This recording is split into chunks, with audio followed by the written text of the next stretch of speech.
الحمدللہ رب العالمین الصلاۃ والسلام علی رسولہ الکریم وآلہ وصحبہ اجمعین وعباد اللہ الصالحین۔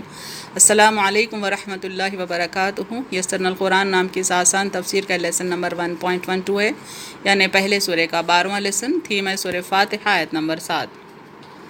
ٹاپکس کورڈ اس طرح سے ہیں۔ سب سے پہلے تفسیر، چونکہ لفظی ترجمہ پچھلے لیسن میں تفصیل سے بتایا جا چکا ہے۔ آخر میں کچھ اہم نکات یعنی امپورٹنٹ پوائنٹس، پھر ایکنالجمنٹ اور ریفرنسز۔ اعوذ باللہ من الشیطان الرجیم، بسم اللہ الرحمن الرحیم، غیر المغضوب علیہم ولا الضالین۔ آیت نمبر 7 سورہ فاتحہ کا صرف ایک مخصوص حصہ ہے جو یہاں پہ فوکس کیا جا رہا ہے۔ نہ ان لوگوں کا راستہ جن پر غضب کیا گیا اور نہ گمراہوں کا، یعنی اللہ سے ہم یہ دعا کرتے ہیں کہ اللہ ہمیں ان لوگوں کا راستہ دکھا جن پر تو نے انعام فرمایا، نہ کہ ان لوگوں کا راستہ جن پر غضب کیا گیا اور نہ گمراہوں کا۔ پچھلے لیسن میں ہم قرآن کی روشنی میں بتا چکے ہیں کہ یہاں پر مغضوب سے مراد یہود ہیں۔ اس پرٹیکولر لیسن میں ہم دیکھتے ہیں کہ یہود کے کیا صفات تھے جس کے سبب اللہ نے انہیں مغضوب قرار دیا، لعنت زدہ قرار دیا۔ یہ لیسن اس لیے تیار کیا گیا ہے کہ ہم میں اس قسم کے صفات، اس قسم کے ڈیفیشنسیز نہ پیدا ہوں۔ یہ باتیں توجہ سے سنیں اور یہ ذہن میں رکھیں کہ ایسی باتیں ہم میں پیدا نہ ہوں۔ وَإِذَا جَاءُوكُمْ قَالُوا آمَنَّا وَقَدْ دَخَلُوا بِالْكُفْرِ وَهُمْ قَدْ خَرَجُوا بِهِ وَاللَّهُ أَعْلَمُ بِمَا كَانُوا يَكْتُمُونَ۔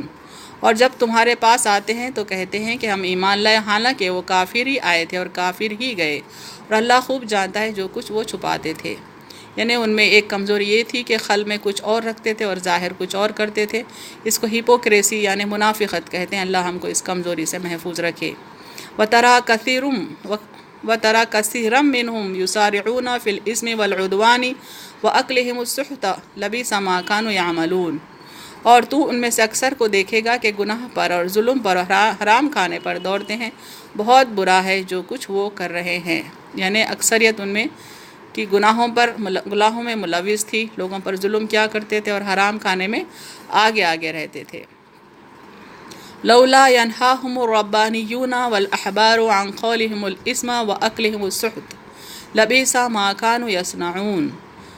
ان کے فقراء اور علماء گناہ کی بات کہنے اور حرام کھانے سے انہیں کیوں نہیں منع کرتے؟ البتہ بری ہے وہ چیز جو وہ کرتے ہیں۔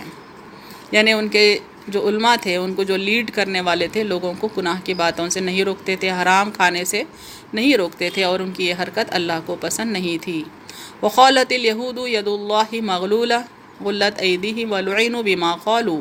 اور یہود کہتے ہیں اللہ کا ہاتھ بند ہو گیا ہے، انہی کے ہاتھ بند ہو اور انہیں اس کہنے پر لعنت ہے۔ یعنی جب اللہ کی راہ میں خرچ کرنے کا حکم ہوتا تو یہود کہتے کیا اللہ بخیل ہو گیا، اللہ کا ہاتھ بند ہو گیا؟ اس طرح کی وہ باتیں کرتے تھے تو اللہ نے ان پر لعنت بھیجی، اور اللہ کو ان کی یہ بات پسند نہیں تھی۔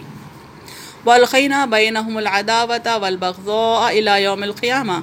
اور ہم نے ان کے درمیان روز قیامت تک عداوت اور کینہ ڈال دیا۔ ان کی سرکشی کے سبب اللہ نے ان کو آپس میں ایک دوسرے کا دشمن بنا دیا۔ وہ ایک دوسرے کے لیے دل میں کینہ رکھتے تھے اور ایک دوسرے کو نقصان پہنچاتے تھے۔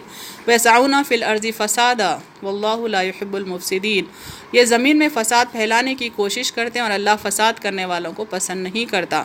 ان کے کمزوریوں میں سے ایک کمزوری یہ تھی کہ لوگوں کو آپس میں لڑا دیتے تھے، جنگیں کروا دیتے تھے، جبکہ اللہ تعالیٰ ایسے لوگوں کو پسند نہیں کرتا، اس کا علم رکھتے تھے۔ وَلَوْ أَنَّهُمْ أَقَامُوا التَّوْرَاةَ وَالْإِنْجِيلَ۔ اور اگر وہ تورات اور انجیل کو قائم رکھتے، یعنی نہ ہی انہوں نے تورات پہ کبھی ڈھنگ سے عمل کیا اور نہ ہی انہوں نے انجیل کو قائم کیا۔ كُلَّمَا جَاءَهُمْ رَسُولٌ بِمَا لَا تَهْوَىٰ أَنفُسُهُمْ فَرِيقًا كَذَّبُوا وَفَرِيقًا يَقْتُلُونَ۔ جب کبھی کوئی رسول ان کے پاس وہ حکم لایا جو ان کے نفس نہیں چاہتے تھے تو بعض کی تکذیب کی اور بعض کو قتل کیا۔ یعنی جب کبھی بھی کوئی اللہ کا رسول ان تک اللہ کا پیغام لاتا، اگر وہ پیغام ان کے نفس پر گراں گزرتا تو اس کی تکذیب کر دیتے تھے، اس کو جھٹلا دیتے تھے، اور یہاں تک کہ ان کے سرکشی کا یہ عالم تھا کہ اس رسول کو یہ شہید بھی کر دیا کرتے تھے۔ عموا وصموا کثیر منہم۔ ان میں سے اکثر اندھے اور بہرے ہو گئے، یعنی حق کو یہ سننا نہیں چاہتے تھے، حق بات کو یہ دیکھنا نہیں چاہتے تھے، اس لیے اللہ نے ان کو اندھے اور بہرے کہا۔ یتولون الذین کفروا۔ ان میں سے بہت سے لوگ کافروں سے دوستی رکھتے ہیں، کیونکہ ان کا اپنا عمل کفرانہ تھا، یہ کافروں سے دوستی رکھتے تھے اور ان کے نقش قدم پر یہ لوگ چلا کرتے تھے۔ ولا تلبسوا الحق بالباطل وتکتموا الحق وانتم تعلمون، اور سچ میں جھوٹ نہ ملا اور جان بوجھ کر حق کو نہ چھپاؤ۔ یہ لوگ سچ میں جھوٹ ملاتے تھے، لوگوں کو بھٹکا دیتے تھے اور حق کو چھپاتے تھے، یعنی اللہ تعالیٰ نے جو سچائی، جو حق کا پیغام بھیجا تھا وہ عوام تک پہنچنے بھی نہیں دیتے تھے۔ اتامرون الناس بالبر وتنسون انفسکم، کیا لوگوں کو تم نیکی کا حکم کرتے اور اپنے آپ کو بھول جاتے ہو؟ ان میں سے چند لوگ ایسے تھے جو بظاہر لوگوں کو نیکی کا تو حکم دیتے تھے، لیکن اپنے نفس کو انہوں نے گناہوں میں ڈبا رکھا تھا، اپنے باطن کو برے اعمال سے انہوں نے سیاہ کر رکھا تھا۔ وَإِذْ قُلْتُمْ يَا مُوسَىٰ لَن نُّؤْمِنَ لَكَ حَتَّىٰ نَرَى اللَّهَ جَهْرًا، اور جب تم نے کہا اے موسیٰ ہم ہرگز تیرا یقین نہیں کریں گے جب تک کہ روبرو اللہ کو دیکھ نہ لیں۔ یعنی موسیٰ علیہ السلام جب پیغمبر کی حیثیت سے ان کے پاس آئے، اللہ کی کتاب لائے، اللہ کا پیغام لائے، تو انہوں نے اس کا انکار کر دیا اور کہنے لگے کہ جب تک اپنی سادی آنکھوں سے اللہ کو نہ دیکھ لیں موسیٰ علیہ السلام پر وہ یقین بھی نہیں کریں گے، ایمان نہیں لائیں گے۔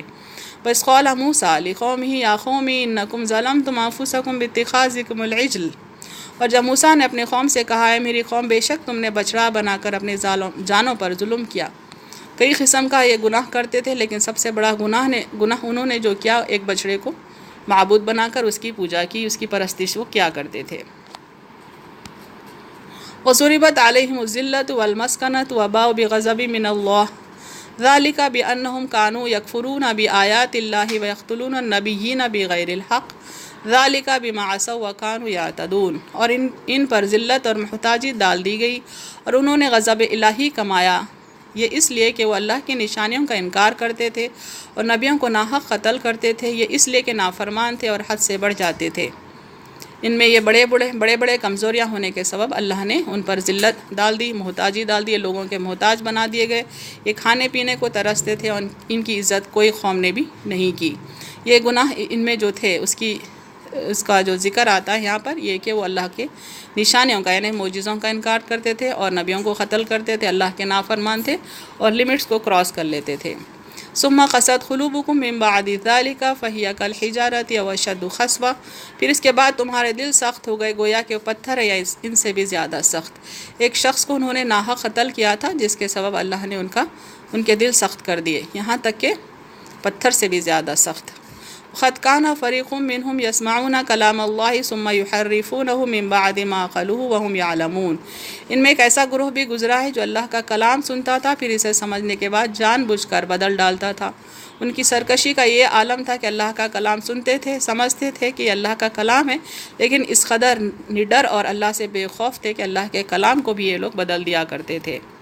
فویل للذین یکتبون الکتاب بایدیہم ثم یقولون ھذا من عند اللہ لیشتروا بہ ثمنا قلیلا، سو افسوس ہے ان لوگوں پر جو اپنے ہاتھوں سے لکھتے ہیں پھر کہتے ہیں کہ اللہ کی طرف سے تاکہ اس سے کچھ روپیہ کمائیں، اور کلام خود سے بھی لکھ لیا کرتے تھے، اپنے ہاتھوں سے لکھا ہوا کلام، تصنیف کیا ہوا کلام لوگوں کے سامنے پیش کرتے تھے اور یہ کہتے تھے کہ کلام الہی ہے، اللہ کا کلام ہے، اس طرح کی حرکتیں کر کے وہ پیسہ بھی کماتے تھے۔ وَقَالُوا لَن تَمَسَّنَا النَّارُ إِلَّا أَيَّامًا مَّعْدُودَةً، اتنے گناہ رکھتے ہوئے بھی دیکھیں وہ کیا کہتے ہیں، اور کہتے ہیں کہ ہمیں سوائے چند گنتی کے دنوں کے آگ نہیں چھوئے گی، یعنی سرکشی کا یہ عالم ہونے کے باوجود وہ سمجھتے تھے کہ جہنم میں نہیں جائیں گے اور اگر آگ انہیں چھوئے گی بھی تو چند لمحوں کے لیے۔ اور جب ہم نے بنی اسرائیل سے عہد لیا کہ اللہ کے سوا کسی کی عبادت نہ کرنا اور ماں باپ اور رشتہ داروں اور یتیم اور محتاجوں سے اچھا سلوک کرنا اور لوگوں سے اچھی بات کہنا اور نماز قائم کرنا اور زکوٰۃ دینا، پھر سوائے چند آدمیوں کے تم میں سے سب منہ موڑ کر پھر گئے، یعنی صرف چند لوگوں کے علاوہ اکثریت ان کی نہ خالص اللہ کی عبادت کرتی تھی، نہ ماں باپ کا حق ادا کرتی تھی اور نہ رشتہ داروں کا، نہ یتیموں کا اور نہ محتاجوں کا۔ ان کی اکثریت نماز سے بھی غافل تھی اور زکوٰۃ بھی نہیں دیا کرتی تھی۔ پھر تم ہی وہ ہو کہ اپنے لوگوں کو قتل کرتے اور ایک جماعت کو اپنے میں سے ان کے گھروں میں سے نکالتے ہو، ان پر گناہ اور ظلم سے چڑھائی کرتے ہو۔ یعنی پیغمبران اسلام کا تو ناحق قتل کیا ہی کرتے تھے، اپنے ہی خونی رشتہ داروں کا بھی وہ قتل کرتے تھے، ان کو گھروں سے نکال دیتے تھے، اور ان میں سے جو طاقتور لوگ تھے وہ کمزور لوگوں پر ظلم کرتے تھے، ان کو بے وطن بھی کر دیا کرتے تھے۔ ان کی جو کمزوریاں ہیں وہ مختصراً یہاں بیان کی جا رہی ہیں۔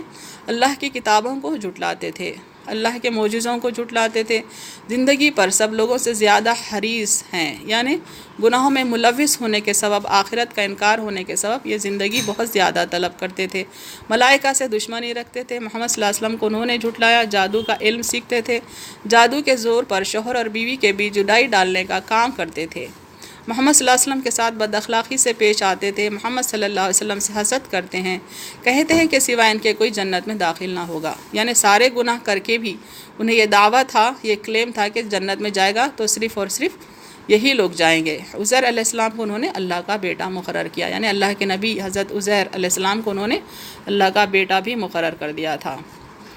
اسی کے ساتھ اپنی بات ختم کرتی ہوں، لیکن اس سے پہلے کچھ امپورٹنٹ پوائنٹس دیکھیں گے۔ مغضوب سے مراد گناہ گار لوگ بالخصوص یہود ہیں۔ یہود کے صفات پر روشنی ڈالی گئی تاکہ ہم وہ صفات اپنے میں پیدا نہ ہونے دیں۔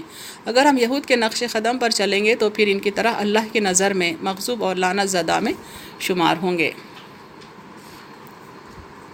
وآخر دعوانا ان الحمد للہ رب العالمین۔